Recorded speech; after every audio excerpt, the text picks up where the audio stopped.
I first came to this estate in August 1974. I'd just been appointed Vice Chair of the Greater London Council's Housing Committee, and of course White City was then run by the old GLC at County Hall. And I came round with the officials. Labour had just taken over. We wanted to improve things.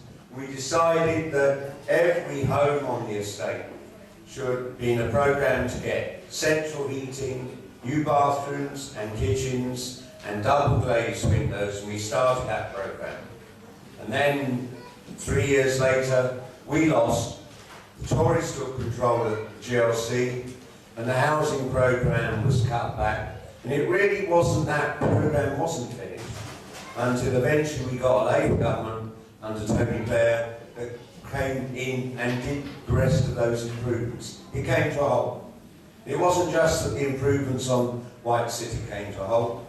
Before the Tories got elected back in 1977, we were building 30,000 council homes a year in London in a bad year, and in a good year, 50,000.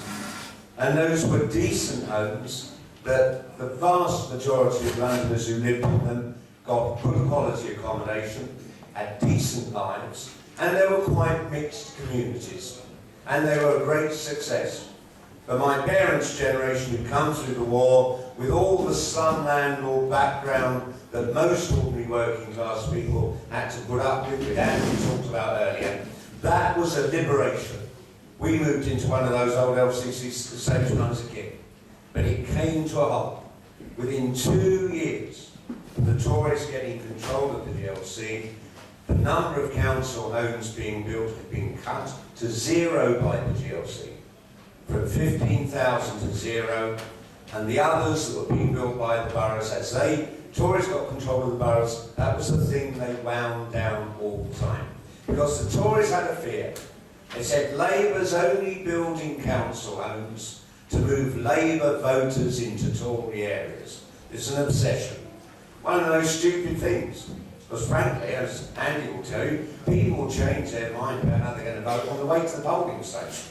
The idea that people will vote Labour simply because they're in social housing and vote Tory if they're owner-occupied. This is something that's been, might have been the case 50 years ago, but politics just isn't like that anymore. As we've seen, it's whether you look sweet and nice and pleasant in some TV debate and look like a sweet young thing you wouldn't mind your daughter bringing home or something.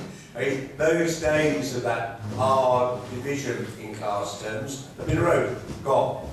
But what I found when I became mayor was that same hostile attitude to building homes for rent, at rents ordinary people can afford.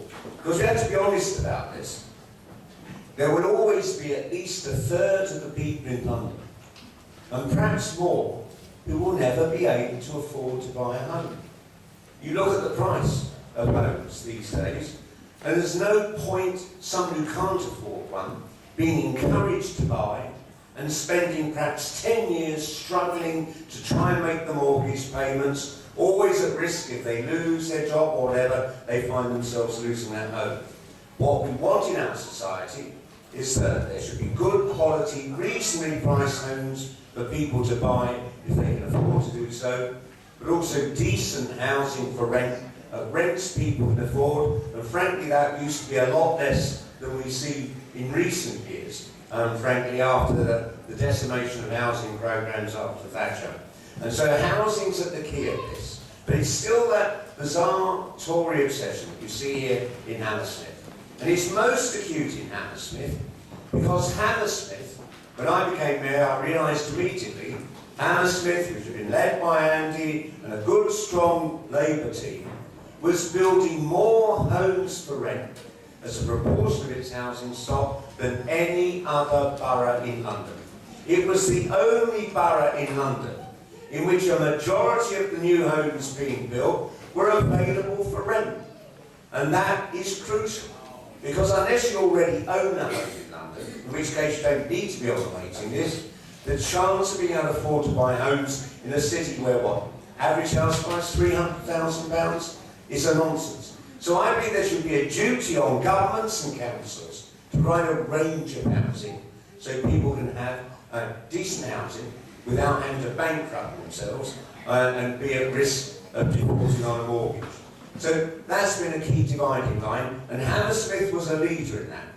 And the moment the Tories took control of this council 4 years ago, they started cancelling schemes that Labour council, and Sally was on that council as well and worked very closely with me because she's on my development agency down at City Hall. They started stopping schemes that were ready to go.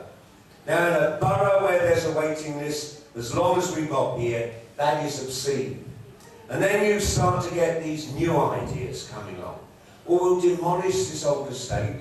You get nice bits of people saying, last bit of people say, well, don't worry, we'll find you a nice new home somewhere else. Well, we've seen where this leads with other boroughs. Lady Porter, just over the border on the other side of Kensington, in Westminster, started out a programme like that in 1986. Working class tenants on estates being encouraged to take money to go. Okay, here we'll give you a few £1,000, try and move you out the borough. Others who desperately needed homes to buy, homes to rent, and couldn't be persuaded to leave for a cash payment, were told, well, we'll find you somewhere to live, not in the borough. And where? In Barking. One of the reasons there's all that tension in Barking at the moment, lots of people had no connection with Barking, were actually from Westminster, suddenly were put in bed and breakfast accommodation in Barking, changing very rapidly the whole area, making tension, because Lady Porter thought they might vote Labour rather than Conservative. And after years of Labour councillors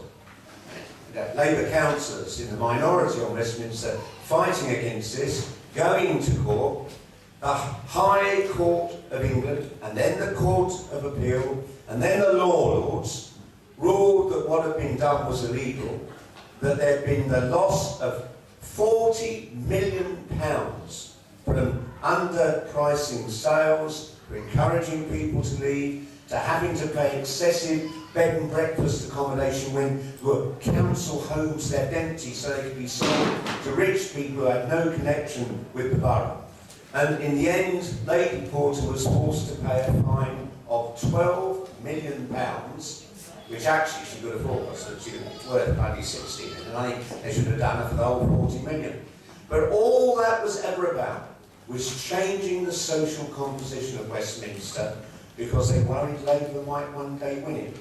The same's been going on for 30 years in Wandsworth. The Tories won Wandsworth in 1978. I remember what Wandsworth was like. I grew up in South London, I grew up in Lambeth. It was a working class borough. People who worked in the docks, who worked in manufacturing, were great areas of working class community. Almost all of them now gone. The whole area's been gentrified.